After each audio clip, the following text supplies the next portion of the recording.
Hello, everybody, and welcome into the Two for Talking podcast. I'm your host, Corey Tusick. We've got comedian Joe Bartnick. You can check out his latest tour dates at joebartnick.com. And as always, we've got the great Josh Yohe with The Athletic. And, the Penguins, guys, I think are one of the bigger surprises of the first 6 or 7 games of the season. And I'm sure we'll gush about the young stars, Ben Kindle and Harrison Brunick. If you did not read Josh's article about them, which I'm sure Joe and I both did already, you will want to check that out in The Athletic. But here's where I want to start with you guys, and I'll throw it to you, Josh. The defensive steadiness of these Penguins is the most surprising thing to me, and the emergence of a top pair in Parker Wotherspoon and Erik Karlsson, as we all predicted before the season started, right? Yeah, I mean, they've been really good. Karlsson has certainly been better than at any point last season. And Wotherspoon, he's a guy that's kind of a journeyman. I wasn't expecting much. Who knows if he can sustain this, but I think he's been really good. He's been a very good partner for Karlsson. He had the unfortunate play in Anaheim where he flipped the puck over the glass. It cost him 2 points. So he responded and played really well the next 2 games on that trip. And penalties like that happens. Like great players in this league do that from time to time. So I think the overall attentiveness to team defense has been much better this season. We saw it on opening night at the Garden. It's not a great defensive team. I don't think it's going to be one. But I do see them playing with more structure. I do see them just frankly paying attention more in the defensive zone. I saw Gino back checking like a son of a bitch the other night in San Jose. Like that's not stuff we always see from him, but everybody's committed right now to what Dan Muse wants them to do. You have to be pretty impressed, Joe, with what you're seeing. I'm absolutely impressed. I love this team, Josh. And before I say 10 things that make everybody mad at me, they just added me to a show or the show. Somebody dropped out, so I will be headlining the Pittsburgh Improv next Thursday night or whatever the day before Halloween, Devil's Night. They just called me this weekend and said, "Hey, if you're in town, can you hop on the show?" So I will be there. So all right, plugs are over. Back to the business at hand. Yeah, I couldn't be any happier with his team other than Parker Wotherspoon over flying over the glass. I mean, or we would have got maybe 5 out of 6 because I knew we even if Kreider, the Penguin killer, didn't score in the power play, we weren't going to survive. That's probably the least team we want to go 3-on-3 against with their speed and skill. But they've played great. And what's funny is I saw a thing online where they had these whatever math that you pull that Letang is the worst pair. And the other guys are the third worst, and the Kings are the 5th worst pair as far as goals against or whatever probable goals. I don't know these big words. I just think that other than Letang, I think all of our defensemen, including Caleb Jones, who I was hard on, have played above what I expected from them. Caleb Jones was great against the Sharks. That was his best game as a Penguin by far. Yes. That was against the Sharks, but that's okay. I mean, he still played at a really high level. And even when Dumba and Clifton played, I thought Clifton was good. Clifton was great, Josh. I didn't mean to cut you off. I was so happy with Clifton's play. That game against Anaheim, the Penguins were credited with 16 hits. He was given 8 of them, 50% of their hits. I loved his game. Dumba was okay. He looked a little rusty, as you'd expect, but they have some depth there. Like I said, the overall team defense has been really good. I guess we can get to the bad, though, because you mentioned Letang. He's been terrible. I mean, and I don't say that with any malice. I certainly would love to see him play well, especially with all the health stuff that he's had to deal with the last few years. But and I can tell you just from people I've talked with in the organization, there's concern about his performance. He has been a giveaway machine. He's just making mental errors constantly. It's painful to watch him right now because everyone else, like, I don't know how Ryan Shea's playing. It's hard for me to say because when you're out there with Letang and he's struggling like this, that's tough. But we know the rest of the defensemen, for the most part, have done a really nice job. I don't know what you do with Letang. I don't know. It's not just simple to say, we'll just sit him. That causes issues in the locker room. We know that. He's he's got an A on his sweater. You don't just sit guys like that typically, but he has struggled mightily. Like, it's clear to me that even though Harrison Brunick has 5 games in his career, like, he's the better player right now. I think that's pretty obvious. Josh, I just want to make one point of one of your comments. You said they are the Sharks. You know what, though? I only heard Macklin Celebrini, a guy I've been celebrating for 6 months. I only heard his name mentioned once. How was he quiet? Did Jacques Lemaire take over the defense? We shut him down, Josh. It was an epic defensive performance. Have to give all credit. Do you just play Letang less minutes? Do you put him? I'm scared to put him with Caleb Jones. So I just finally thought Caleb started, he played great, but those two together, that really scares me. Or do you bring Clifton back in just to protect Letang a little bit, but then that's a punishment for Caleb Jones? No, you're right. I don't know how it's going to shake out. I just know, and I try to give Letang the benefit of the doubt because there are many instances where players his age, usually they do struggle in October. It takes the legs a while to get going. Even Sid has 7 points in 6 games. He's not at his best right now. And we've seen usually he doesn't heat up until around between Thanksgiving and Christmas when he really gets into a rhythm. But for Letang, let's be honest. This is a continuation of what we saw at the end of last season. I mean, he looks like the exact same guy that he looked like in February and March and April. And that guy was a real problem for the Penguins. And I'm just not seeing any differences in his performance right now. Yeah, is he coming back from injury too fast? Should he have just taken an IR stint for 14 days and maybe hit the bike and just, is that the problem? Because he's making stupid Letang plays as usual, but it just seems like he's physically not right. Oh, I know it does. And I don't, if he's injured, he's keeping it quiet, and that's news to me. He, hasn't been banged up. As far as we know, he's operating at something close to 100%, but you can see physically you're right. And maybe it's just age. I don't know. But when he does that thing, when he, skates around his own net and he pulls away from people, he doesn't pull away anymore. Yep. He's still, an above average NHL skater, but certainly nowhere close to where he's been. And he just, either it's stubbornness or he can't do it, but he just doesn't adapt the way he plays the game. He still tries the high risk plays and trying to outskate people when it's not appropriate.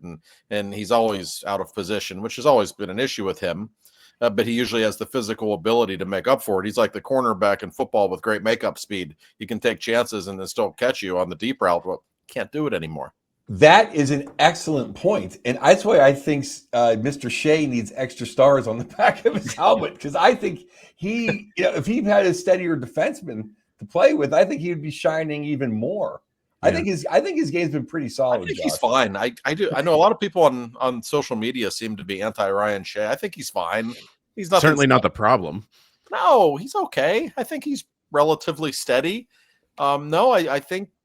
I think the blue line's been pretty good so far.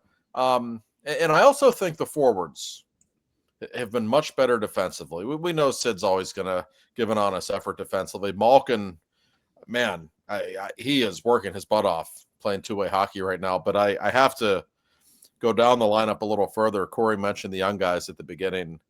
Let's talk about young Mr. Kindle for a minute. Unbelievable. It's obvious, you can see the skill level, even though he's not. I mean, they had him saddled with Tomasino and Novak. We're going to get to those two later because they're a problem too. So he's not exactly playing with great line mates. And yet you can see the offense that he's generating, the skill level that he has. But what jumps out at me, Joe, the way he plays defense. He had a back check. It was after a 90-second shift. He had to be exhausted in San Jose the other night. Comes out of nowhere to break up a play. His defensive awareness is incredible. And you never see that from teenagers or forwards in the NHL. That's the last thing to come. He has it already. I think him and Brunick look like they've been in the league 5 years, except maybe once or twice a game, and you'll get a kick out of this, Josh. They try to pull some shit that they could have got away with if they're playing 18. Especially Brunick. Yeah. And every now and then Brunick gets caught, and usually he makes up for it. But he'll do a spinorama or he'll just do something. It's like, oh no, son, this is the NHL. You can't. That's funny. I'm there in the press box I think it was in I'm trying to think, one of the games in California. I forget which one. I think it was in LA. He tried something like that. And I said to myself, it's It's not the AHL kid. Here's not junior hockey. You can't do that shit here. But he always learns from it, right? Right. Like, he had a couple of bad shifts in San Jose in the third period. He doesn't get rattled. He just shakes himself off. Then he goes and has another great shift. Yeah. You know. But and I know you always. I know the Novak, and I know but I actually at least think that line carries play. They're just all on the perimeter. Yes. I mean, if he had some wingers that actually went to the net, he would have some points. Well, speaking of that, how about Hollander? Well, and they skated together at practice today. And I got to be honest, Hollander's a guy who has never impressed me that much. He doesn't really wow you with his physical skill set. But the more I pay attention to him, like, he's kind of always in the right place at the right time. He plays more of a gritty game. He's growing on me. Put it that way. He is really growing on me. And no, you're right. If Kindle were playing with better line mates, or line mates who were playing better right now, at least, I would be curious to see what his numbers would look like. He certainly creates a lot of offense. I'd love to see him get a shift here and there with the big boys. Remember the very first shift of the season, Joe? It was Sid Gino and Kindle. They had the puck for like 90 seconds in Rangers territory. I'm telling you, this kid is special. And I wrote an article about it this morning. We'll see what happens with these two when the 9-game rule pops up, whatever.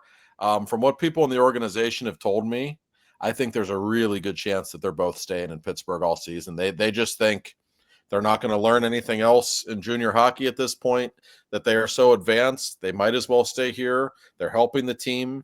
And Dan Muse was brought here to work with young players. So why not have him work with two of your best young players every damn day? And I think that's what's going to happen. That's what so I'll talk about this a little bit later, more like when we get outside of Penguin stuff. But on Friday, I went up and I actually got to cover Gavin McKenna at Penn State.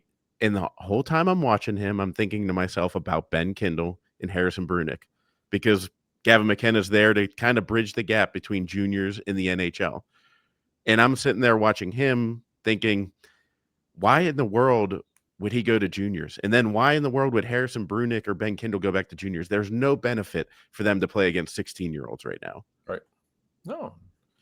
And Joe, they just look NHL ready, don't they? I mean, all Brunick's going to learn how to do is do more fancy moves that he can't get away with. Right. Yeah. And the same with Kindle. Now, on that note, you want to say bring him up with the big boys. I actually think the line that worries me the most, and this is a crazy thing to say, I don't like the way Sid's lines looked. They look out of sorts. They don't look like they're all playing as a unit. Sid's played well. He hasn't been Sir Sidney, 5 points here, and he's got the empty netters. He's got the power play ball. He's responsible for us winning probably more than anybody, except maybe the goaltender. So I have nothing against, but I think Rusty's just off. That pains me to say that. He had a couple of rushes, but he just doesn't seem to be in the play as much. And Raquel Raquel's not playing bad. I just don't think that line is playing that good. Do you think Rusty's getting like older too, Joe? Like we're like not saying he's old, but kind of like how Sid had to warm up in his later years. I don't know. That's a chance. I just don't see the continuity. Like Rust was gone the 2 weeks of practice that they needed him to hang out. Yeah. Yeah. Anyway, sorry, Josh, I cut you off. No. I know what you mean. Like Rusty, like his legs look fine. He's got a lot of hop. Right. No concerns there. None of them individually look bad. I thought Sid had a bad game in LA for his standard. He was really off in that game. It's kind of funny that he ended it with an empty netter. He still gets his point, but he did not have a good game that night. And that even for him, on occasion that happens. No, that line has not been dominant at all. I don't think it's anything concerning yet. I don't even know that you can necessarily point the finger at one guy or the other. You know what the fascinating thing is? Dan Muse mentioned this about a week ago, that before all the injuries took place and the lineup and the roster got scrambled up with McGroarty out and other guys getting hurt, Rust. Apparently the initial plan at the beginning of camp was for Rickard Rakell to be the third line center to start the season. And they were actually going to try Crosby, Malkin, Rakell down the middle, which, Rakell is a natural center. He really hasn't played very little of it in the NHL. But then there were some injuries, and they decided just to go back with the old plan of that top line. So just something to keep in mind. They haven't really played together a lot in practices or skates or training camp at all this season. Yes, they played together all the last year, so it shouldn't take long for the continuity to come back. I suspect it's a matter of time before those guys get rolling, though.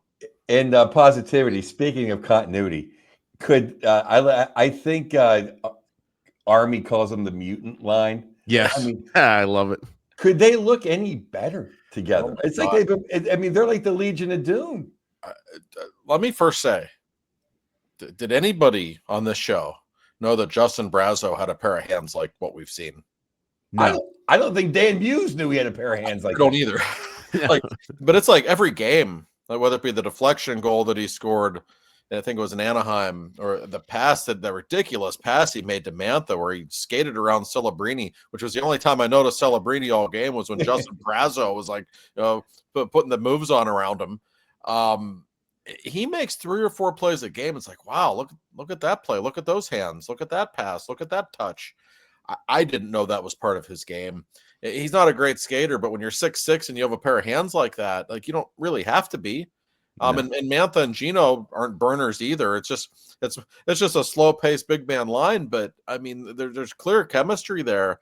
And to me, Brazeau is one of the real stories of the season so far for the Penguins. I don't know how sustainable it is.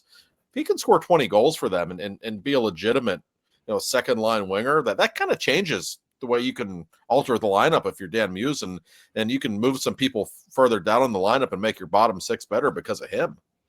Yeah, and where they were saying on the broadcast, it sounded like Justin was like kind of having a rough go of it and kind of contemplating whether or not he wanted to continue down this road. And I mean, he just you know what he reminds me of? If you've ever watched beer league hockey, it's the guy with incredible hands who's like slower than the 18-year-olds that are out there. And I'm not insulting his skating, but like he can just glide and stick handle around everybody because he needs to.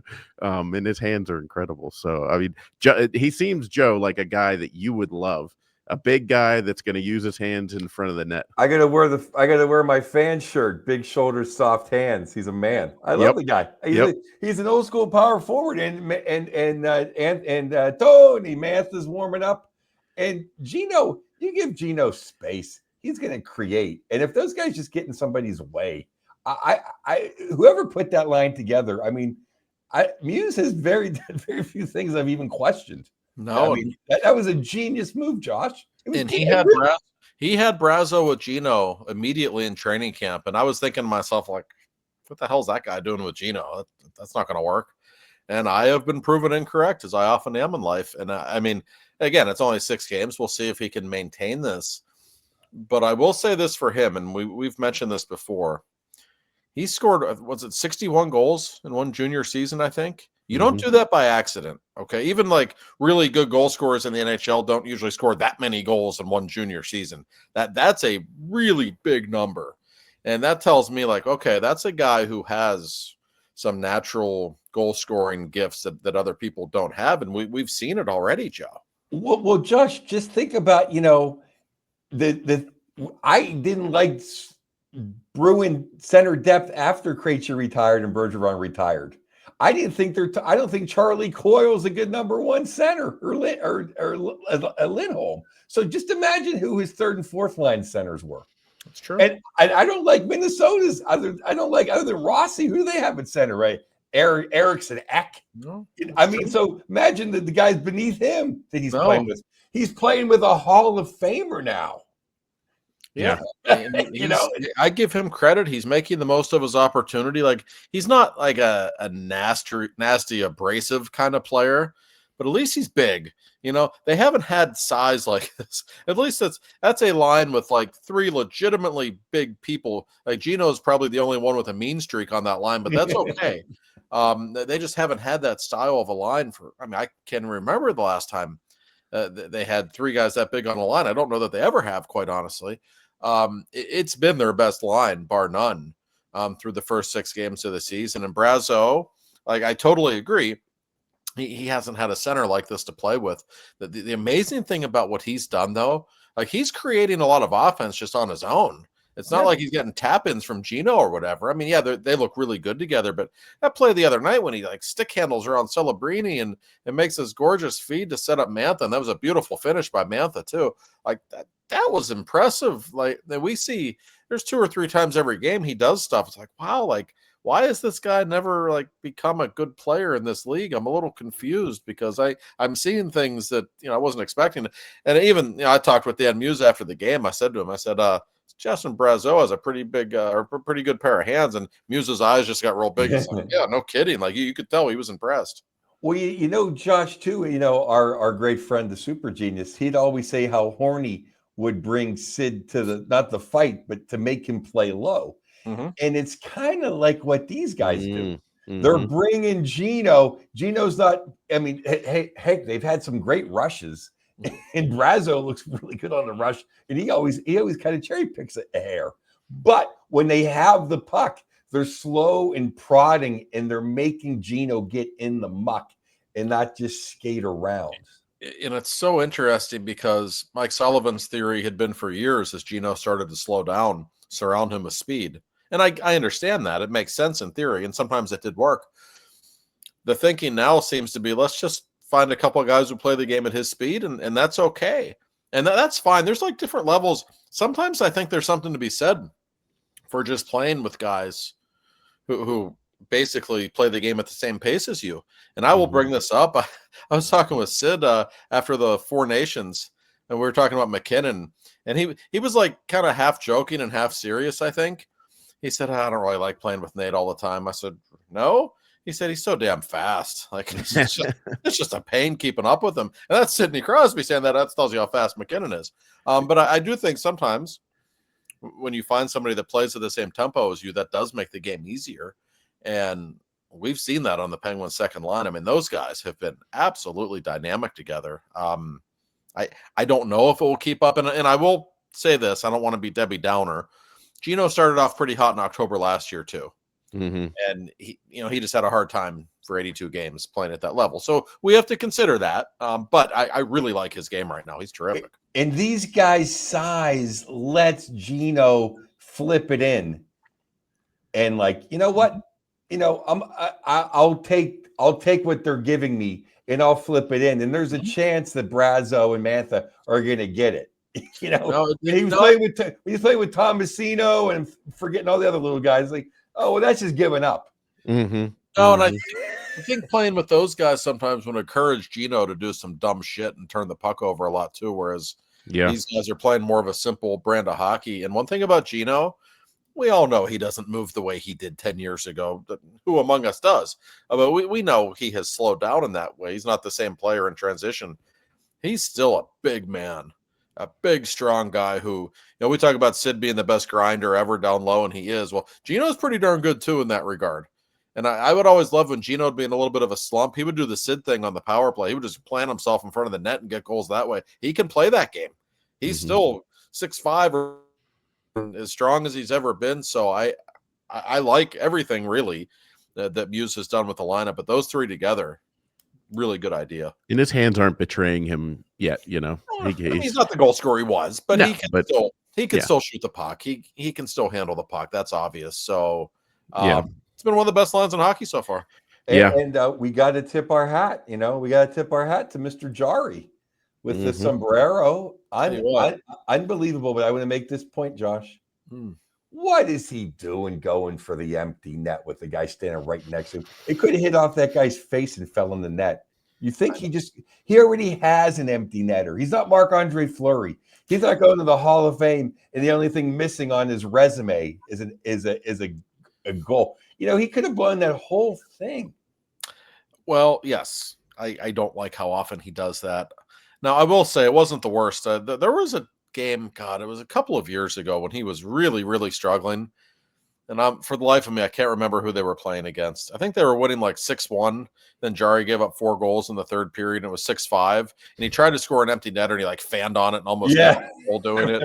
Like, he doesn't always use the greatest of judgment when it comes to that. That's for sure. But I will say, he was really good. His shutout the other night in San Jose was actually way more impressive than what She Loves did in the opener. 'Cause Absolutely. that was kind of a low event plotting game. There were like San Jose had 3 or 4 really good looks in the first 5 minutes of the other night. You could see immediately that Jarry was really sharp, and he just kept getting better throughout the night. That was, the final score was what, 3-0.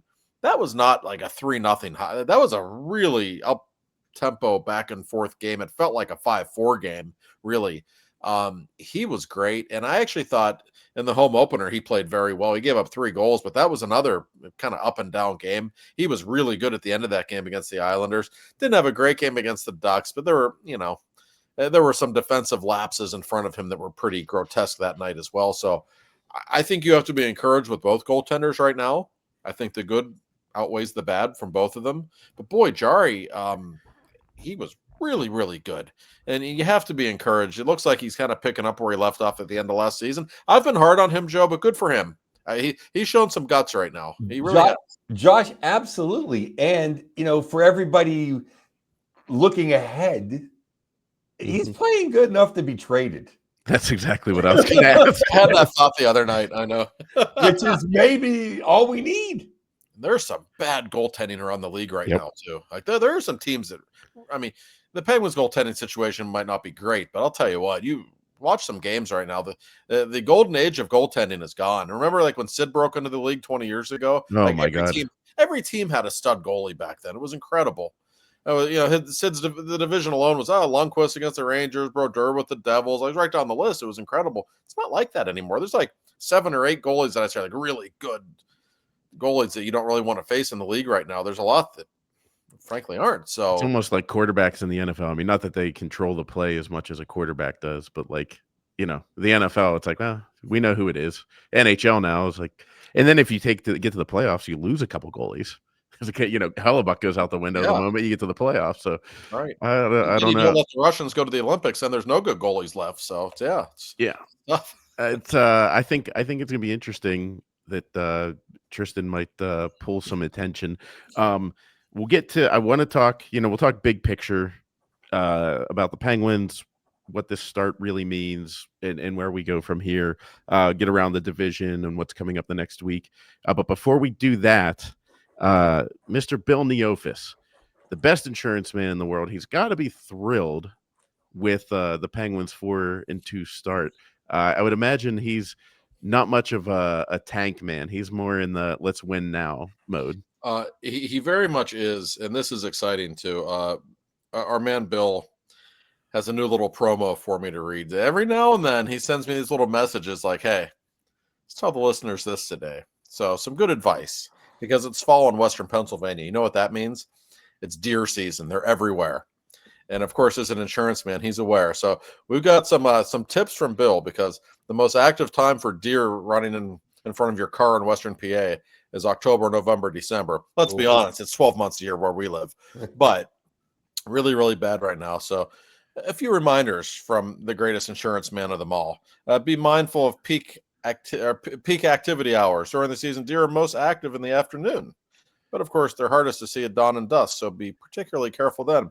Use your high beams wisely. That can be pro or con with the high beams. We know that. Usually when there's one, there's more, because all these damn deer, they've got like 10 brothers and sisters everywhere you look. Like I know, like anytime I look across the street, I see like 10 of them just walking around. If you live in Western PA, you probably deal with that too. Know when not to swerve. That can make things even worse at times. Good advice. Heed the signs.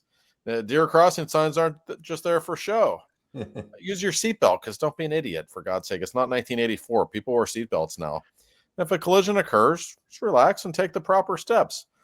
Call Bill. That's what I'll do if it happens to me, of course. So neofusinsurance.com, you hear us talk about them every single week. And that's because Bill's the greatest. And by the way, only 3 weeks until the great Bill and I will be together in Stockholm, Sweden to check out the Nashville Predators taking on the Penguins. I cannot wait for that trip. Oh, that's awesome. Bill can get some insurance clients over in Sweden. Get some snow roof removal insurance or something like that. Because Scandinavia. I'm excited for that. We'll get into that in a couple of weeks. And thank you as always, Bill. So the Penguins are 4-2. get really excited and start thinking about the playoffs, dusting off my yard sign to put in the front yard, that I got at Dick's Sporting Goods. And then I remind myself, honestly, wait till New Year's. Like after New Year's Eve, then you'll kind of know where this team is, because 4-2 stretches happen in bad seasons. So it's actually American Thanksgiving, because if you're in at American Thanksgiving, you have about an 80%. That's what the stats say. You have about an 80% chance, maybe even more than that. So one more month to go, Corey. I know. American Thanksgiving. All right, so let's go with the Jarko Ruutu, the famous Ottawa Senators Jarko Ruutu game. Corey, that's exactly what I was going to bring up right now. The Jarko Ruutu game. Yep. I have it on my list of what I'm talking about. So excuse me. Yeah, no, because you know why? Because Mr. Bugsy Malone, Bugsy was on the telecast with Jake Caulfield, and nothing against anybody else. Bring back Bugsy. Bugsy was awesome. Him and Jay had chemistry. It looked like Rusty and Sid out there. It was just good. It looked like Stevens and Lemieux who watch Bugsy's great on TV. He was fantastic. And it makes me think, you guys can answer your own. Bugsy, I'm not counting pre-Lemieux guys. Okay, I'm sorry, old school guys. Sorry, Bill. I know you're one of us. You're one of me. I like to say, Bill, you gotta wear your seatbelt. Only guys my age even think about that. I immediately thought of Joe when I said that. Like, Joe's the kind of asshole that doesn't wear a seatbelt. Like, hey, when I'm in the neighborhood, what do you mean what to do? When I'm in the neighborhood, it's gonna hit me. Come on. Yeah. That's why we love Bill. Bill's the best. But okay, so I think Bugsy, my favorite Penguin that did not win a Stanley Cup. Yep. Now, the others also receiving the other receiving votes. Gary freaking Roberts. Yep. And Jarko Ruutu. I just love me some Jarko Ruutu. So you guys, I'm not trying to put you on the spot, Corey and Josh. And Josh, I don't want to hurt anybody's feelings in the locker room, but that's my No, it's fine. Bugsy's a good choice for favorite. I was a big John Cullen guy as well. I always. I feel terrible for John Cullen more. So I liked him as a player because that was when I was really getting into it as a little kid. But I always, looking back on it, feel awful for him because he led the league in scoring, for God's sake, year we won the cup. I should say, for the young people who don't know this, I know some of our viewers and listeners I forget how young you are now. John Cullen was really good playmaking center for the Penguins in the late 80s and a part of the famous Ron Francis trade. And after that trade in the spring of 91, as the Penguins were winning the first cup, John Cullen was still coming to every Penguin game and sitting in the crowd, with players, families, and friends. He was still so close with all those guys. So, great. I really, if I had to go off the top of my head, I think Bugsy Malone and Gary Roberts has to be there. I don't know if I'd say Ruutu's close to one of my all-time favorites that didn't win a cup. I just love the way Ruutu played because he was great in the shootout. He had silky smooth hands. It was unbelievable in the shootout. I was a huge fan of him. I love Jarko. Yeah. But the thing with Bugsy is A, Pittsburgh grown, B, he was the link between everything that sucked and everything got good. He was the guy during the 2004 season that you're like, well, at least he looks good. He's gonna be good. Yeah, wow, he's better than we thought. Yeah, no, he was, and great guy too. I mean, if you've ever had the pleasure of meeting him, he's one of those people, you meet him, you immediately like him. He just has a charisma about him. And maybe the greatest in locker room quote ever, Josh. They interviewed him after he scored a winning goal, and he goes, "I'm single and I'm ready to mingle." And that he was. And you gotta love Bugsy. To this day, he hates the Flyers with a passion. He's a true Pittsburgher. And he truly didn't go there and play like some other people that left Pittsburgh. That's right. So, when we talk about I don't know. I just don't, I'm not sold on it yet. I think they can be a playoff team. Let's put it that way. What they've shown me so far is that the path to them, writing the story of being a decent playoff team that maybe could win a round. But I will still stick with, in the grand scheme of things, I don't know how long it's going to last. And I think we're going to take our lumps, and I think that's still for the better. than getting swept in the first round. But I'm curious, things have changed a little bit in these 6 games. It's so early that they could lose the next 6 games in a row, and we're having a completely different conversation in 2 weeks. So that could happen. But I will say, through 6 games, they have operated at a much higher level than I was expecting. And we've been saying for a while, their forwards are pretty darn good. And you're going to get Rucker McGorty back at some point. Koivinen's going to be back up. But he had a rough start, but they really just set him down because he didn't have to clear waivers. It was the simplest thing to do. This is not like a bottom 3 team in the league. I think that's pretty clear.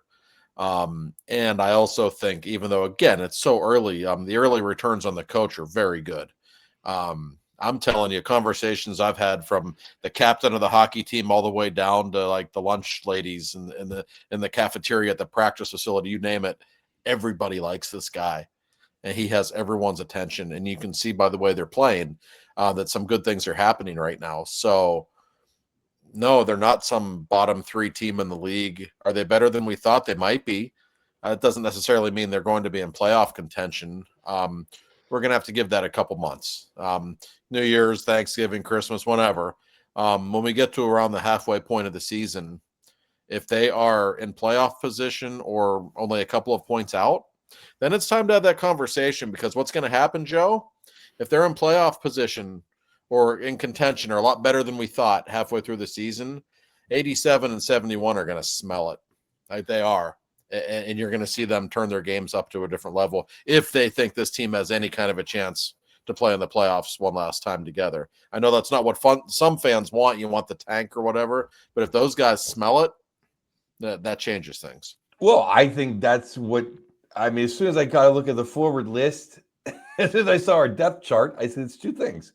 It's going to be goaltending and if Mr. Dubas really wants to go for it.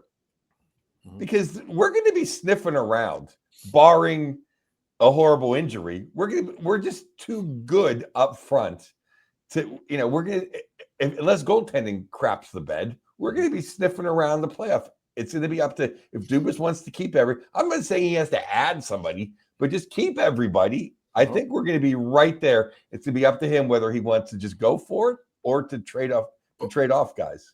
Yeah. It's interesting that you mentioned the goaltending, because if you look at the last 3 seasons when the Penguins did not make the playoffs, and I realize that being the goaltender behind those teams was not easy. Those were not good defensive teams. But still, if the Penguins had even average NHL goaltending in those 3 years, they'd probably still make the playoffs. Mm-hmm. At least one of those years, probably a couple. And that was the biggest thing that was just separating them from the rest of the league. If we're going to get the version of Jari that we saw in March, like what happened in March, the Penguins won a lot of games because Jari was playing well, because they can still score. And, well, they've won 2 of his 3 starts so far this season because he played well. If you're going to get that kind of goaltending, this is at least a middle of the pack team. Maybe that's not where you want to end up. That's a good way to get the 13th draft pick or whatever, which I don't really think is ideal. But you have to give them credit for how they're playing. And if they find themselves in some kind of battle for a wild card spot, that's not a bad thing in the big picture. Or how about just Muse coach some overtime? Yeah. Or maybe have Kindle on the shootout and not seeing Letang's move that I could see coming from California. Yeah. You get 7-8 extra points. You're in the playoffs. And Josh, you're at all the practices. I think it looks like they've practiced the shootout more so far this season than they have in like the last 5 years. A little bit, not that much really, but they have. They don't really, teams don't practice 3-on-3 at all, and mainly, you know why? It's because it's so tiring. That's why guys don't really want to do it. I've heard some people have said, let's go to 10-minute 3-on-3s and get rid of shootouts. And Nathan McKinnon said, no, please. No, we're all going to pull our groins. Like it really wears you out, which I understand that. But yeah, they've practiced shootouts a little bit more. And yeah, just the situational things like that, Joe, how many points have they cost themselves the last 3 years? Well, you know who was a great shootout coach? Disco Dan. I know. Well, he loved it more than anybody. That's all they did. I can't tell you how many years of my life I lost just with a please wrap up this shootout. Jesus, like it would go on for a half an hour because Fleury won't give up a goal, and I'm willing to let Josh have to sit there through it if it means we would get more shootout wins. I mean, Yeah. it's but no, you're Well, right. And my I think- point is that they weren't like the Sharks or the Blackhawks. Like they were fairly competitive in many ways and beat a lot of good teams last year, actually. No, they gave away points left and right. What if they don't do that this season? I'm not saying they're a playoff team. I don't think it's far-fetched to think that they could sniff around, especially if this is a preview of the way they're going to play hockey this season. And I'm telling you, I don't know if this is Gino's last year or not. Nobody really knows, but Gino brings it up a lot. Like every time he talks, he always says, I want to enjoy this if it is my last. If the Penguins are 4 points out of a playoff spot with 35 games left, you think he's not going to show up every night? I promise you he will. I wonder if he's going to play better longer this year because they're going to have that little meeting. I mean, I don't know if Dubas actually said there's going to be a meeting, but didn't he say something like, we'll see where Gino is around the Olympic break? And I'm like wondering if Gino in the back of his mind is like, I'll show you, I'm going to come out flying. And even if he's not doing that, I mean, that's not like Gino doesn't try the rest of the time. I think the human nature of him doesn't want to be done. I do think there's a sense of defiance from him right now. Like, oh, you think I'm done? I'll show you. But Corey, you mentioned the Olympic break. I think him just getting 3 weeks off is a big deal. Mm-hmm. That's the only good thing about Russia not going to the Olympics. Yeah. Is Gino's going to be off for 3 weeks. Yeah. Because I don't know that he can't sustain this for 82 games. He's proven that the last 2 or 3 years, but you give him almost a month off in the middle of it. I could see him, looking a little better down the stretch than he did last season, quite honestly. I think we game manage him a little bit. I'm not a big fan of the load management, but I think Gino needs some veteran days off. If he looks like he's slowing down a little bit, because I love this. I love this version of Gino. He's not classic Gino, but I absolutely love seeing the way he's playing. Josh, that's a good. I'm sorry, Corey. That's a good point, though. Now, because it's been noted, the fourth line's playing more than ever, so that's coming out of somebody's minutes. Yeah.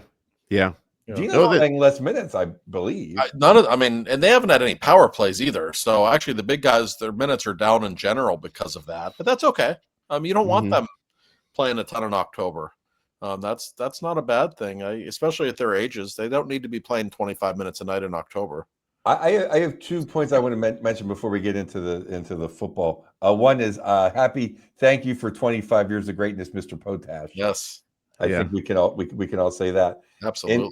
And second is Josh knows a story, but I know I didn't bring my pipe hitting Dagos to the game in LA, but I never saw so many empty seats at a Kings game. Were the Dodgers playing that night? I mean, usually no matter what, it's filled with Penguin fans.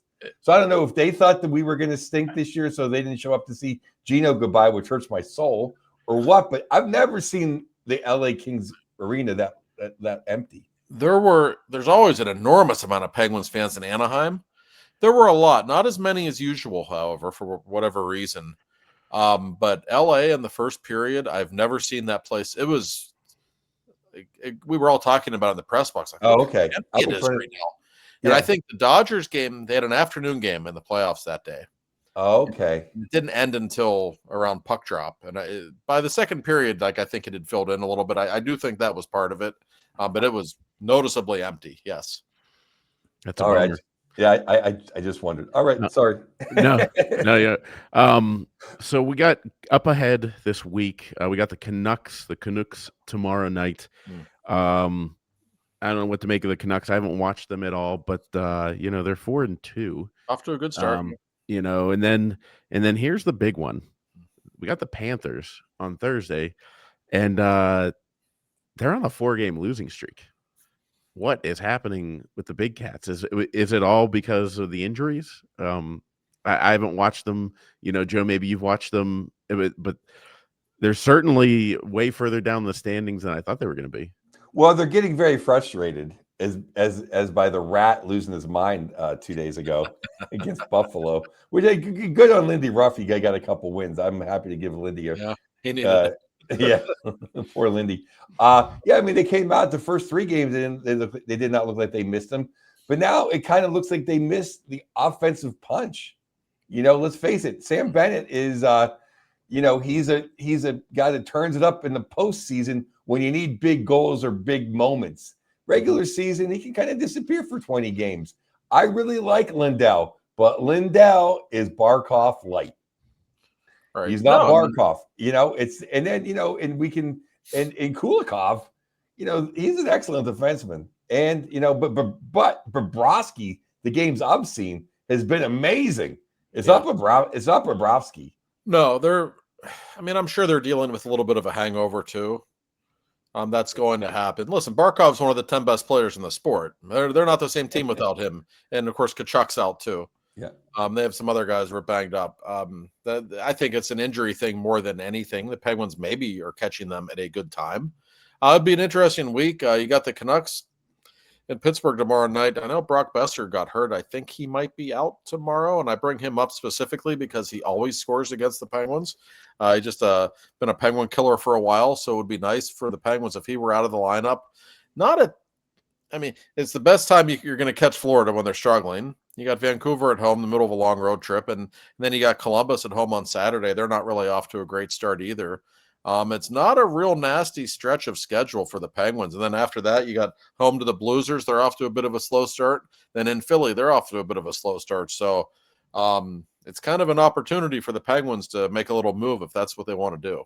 Yeah, I haven't understood Vancouver. I've been betting against them every night, but Demko playing very well. And Demko, when he's on his game, he's one of the 5 best goaltenders.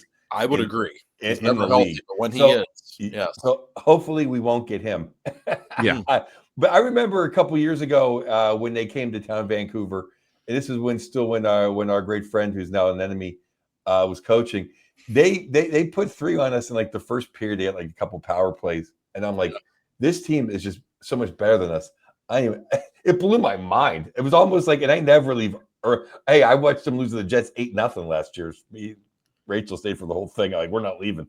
I've sat through a lot. I almost just left after the first period. Like, this game's over. I remember. Then we ended up tying them and losing, I think, in the shootout or something crazy. But Vancouver is a talented team. But I don't know. I don't know how they're doing it now with Mears, because I don't know. They lost a bunch of guys. Watch Sweaty Teddy get like a goal and an apple against them. Sure.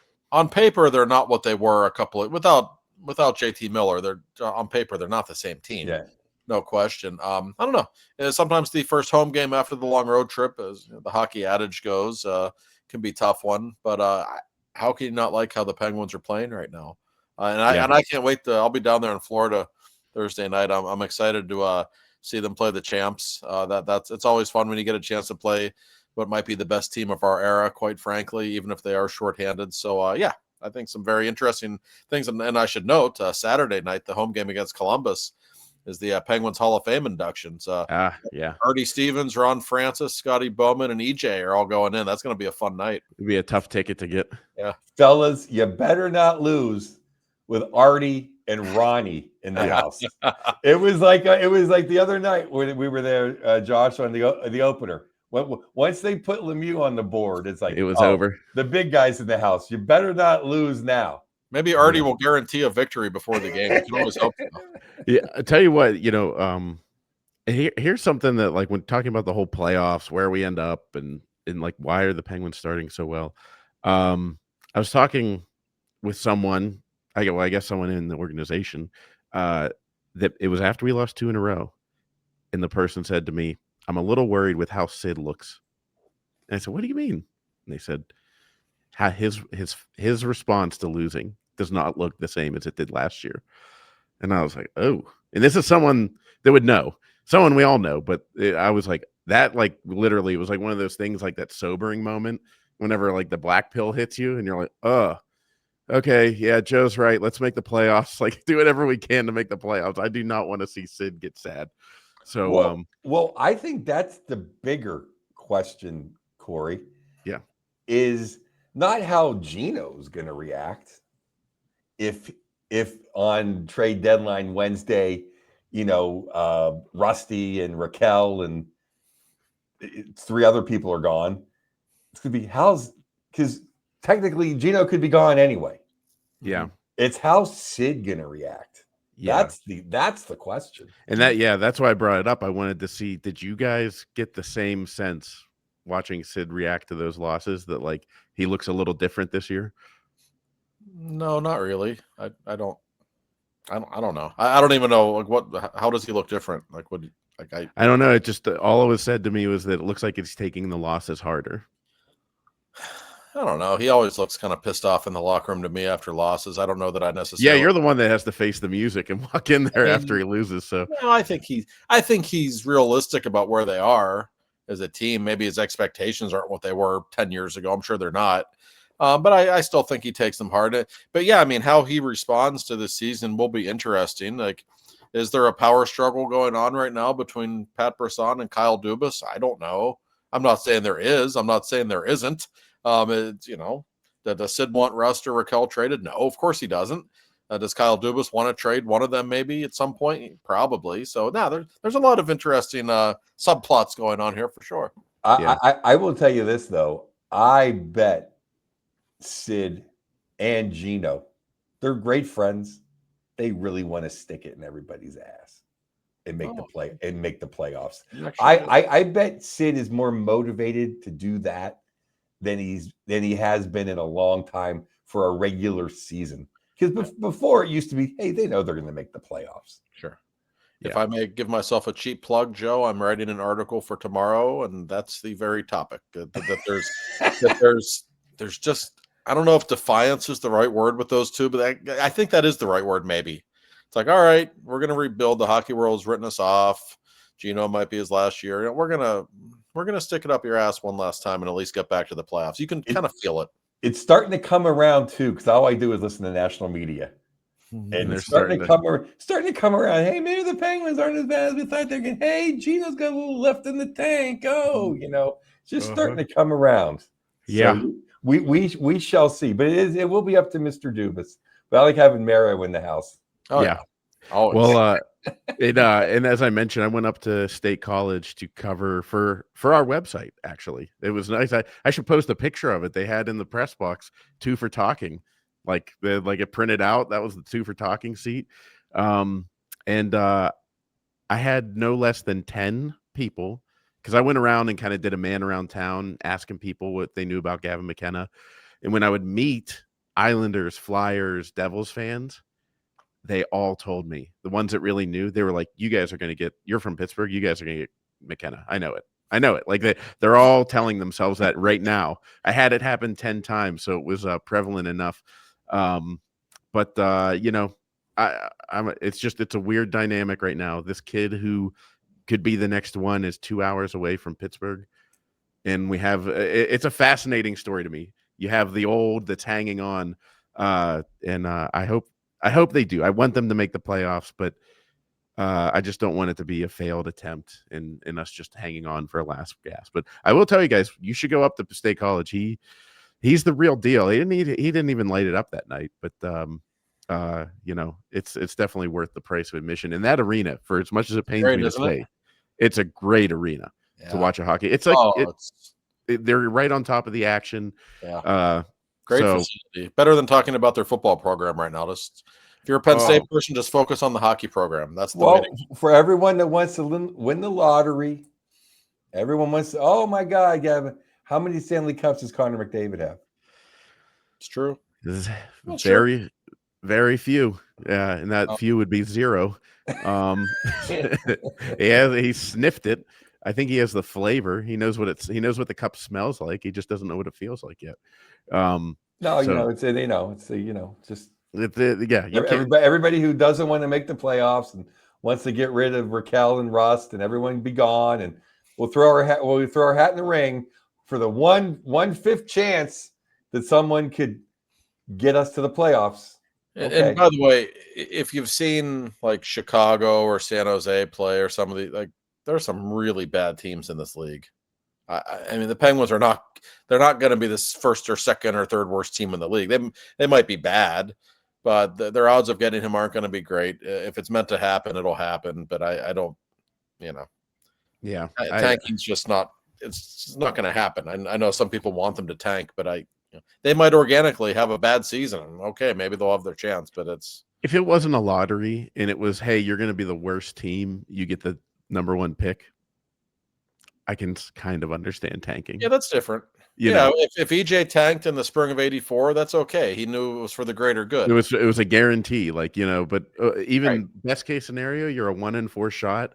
That's where, though, I mean, I go back to, not to harp on this too much, but it's like, if we're just going to eke into the playoffs and get our doors blown off, like we've seen that with the Steelers, to transition to them, like how much of a benefit is it to get into It is a benefit. I love playoff hockey.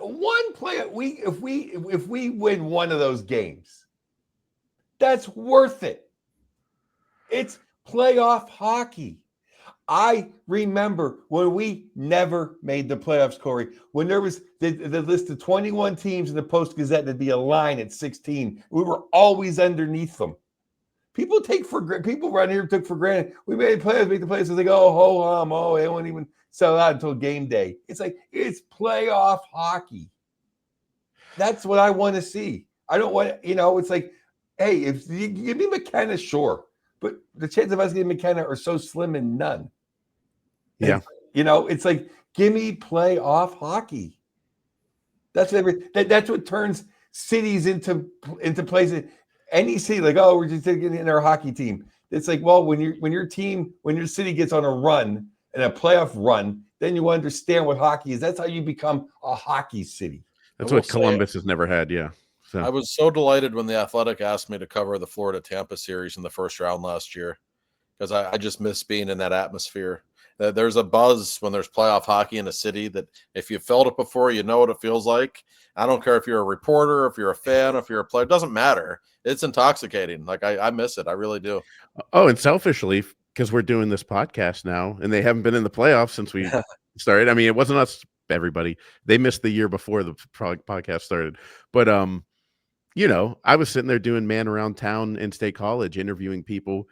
And I was like, God, this would be so much fun if it was outside, with Mario's TV and on Fifth Avenue and all the kids tailgating and sitting on couches watching the game. Oh, yeah.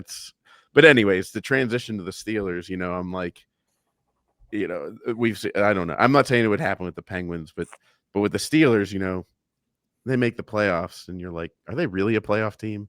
And then they go and they get their doors blown off. And like right now, Cabali posted and said, oh, if the season ended right now, the Steelers would be the 4th seed and hosting the Bills.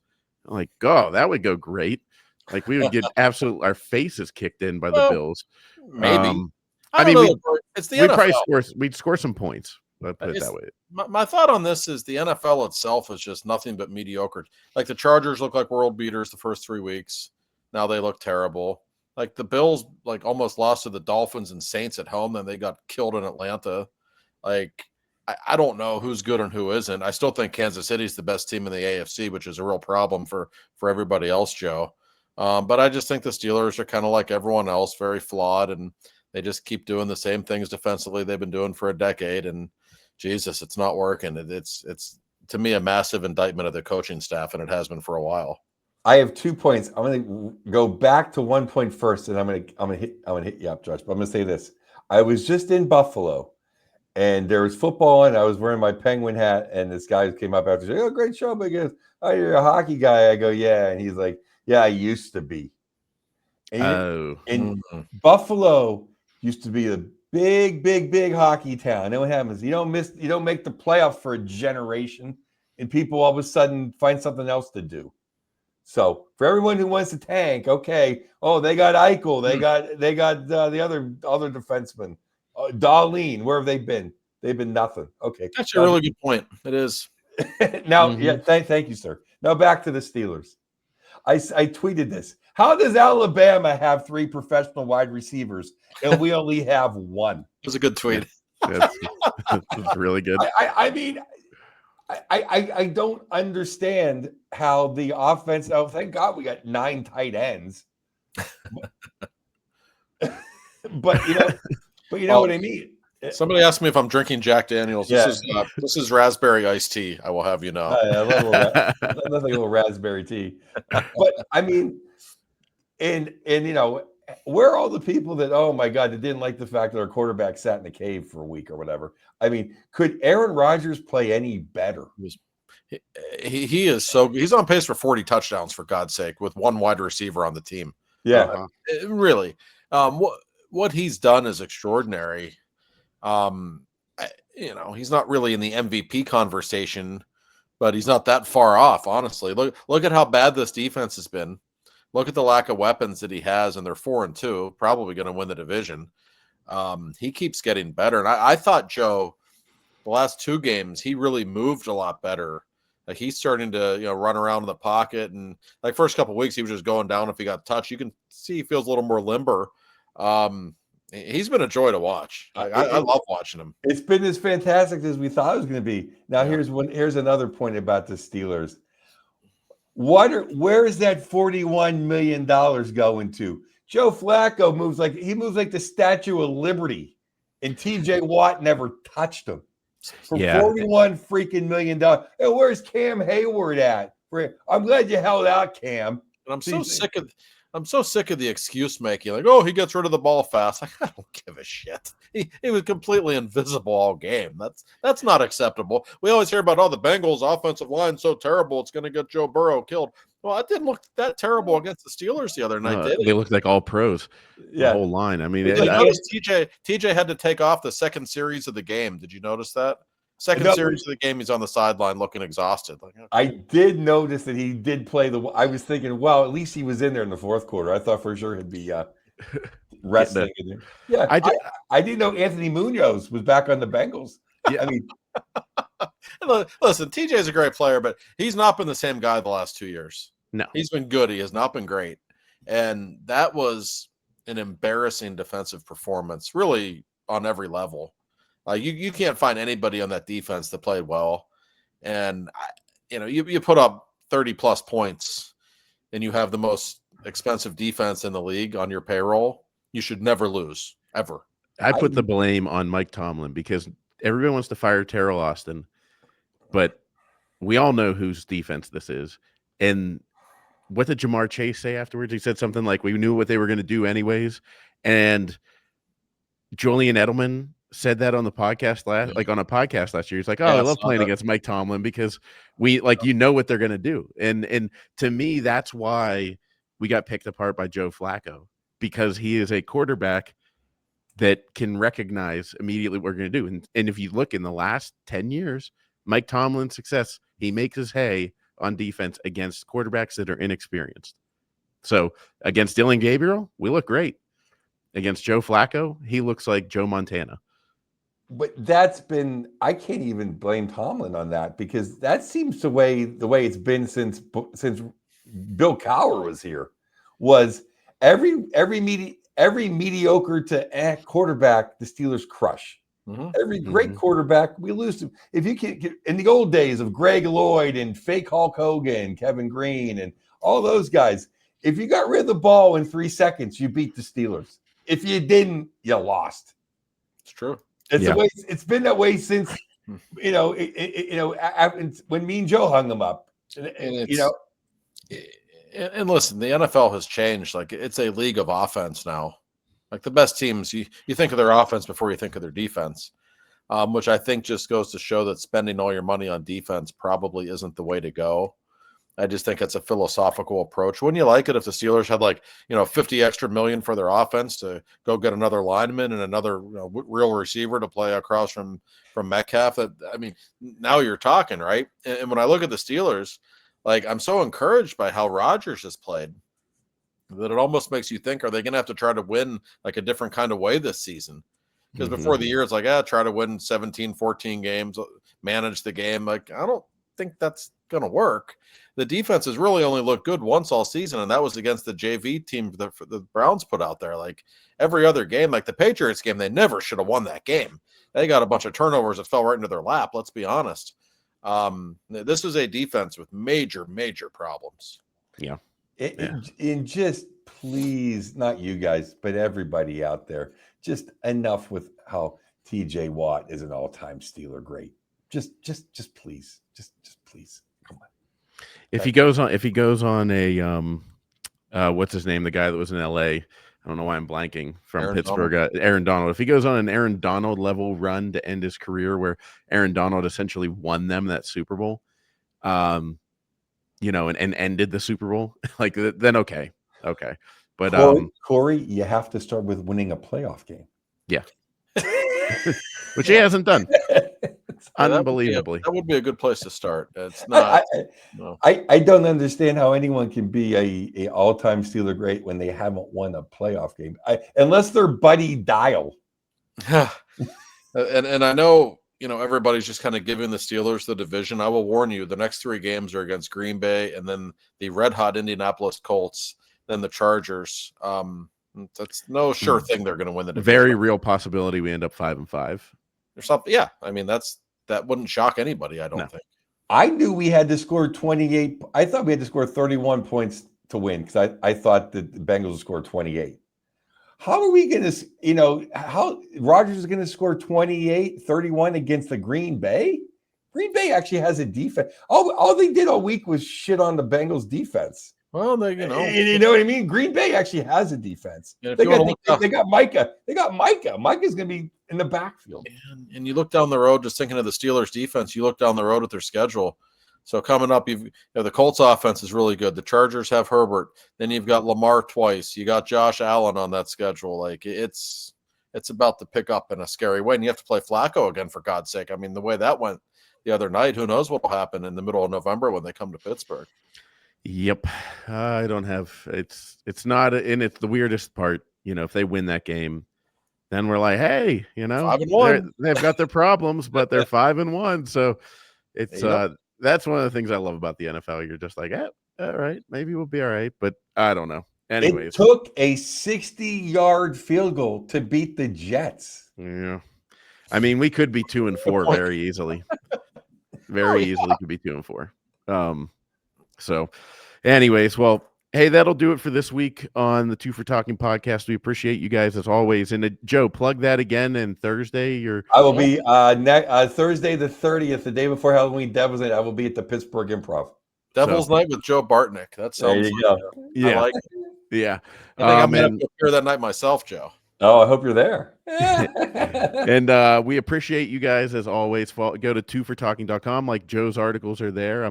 I just posted one about my trip to see Gavin McKenna. So we're trying to do some more stuff there, and subscribe to the YouTube channel because I got video content from Penn State that you'll want to see. So, yes. And we appreciate your help as always. And we'll talk and to you iTunes too. Yes. iTunes. Yes. Subscribe wherever you listen, and we will talk to you guys next week. Fun show.